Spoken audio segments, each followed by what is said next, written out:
তোর বান্ধবী কোথায় পেয়েছিস এটাকে? কোথায় পেয়েছিস?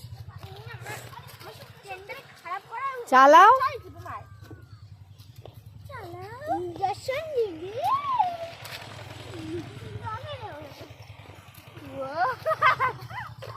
ডক্টর ইঞ্জেকশন করছেন।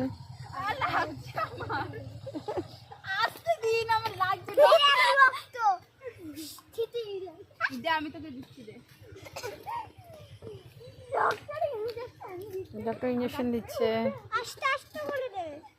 আচ্ছা ঠিক আছে, এখন জোর বেড়ে গেছে, সাইকেল চালাও, যাও।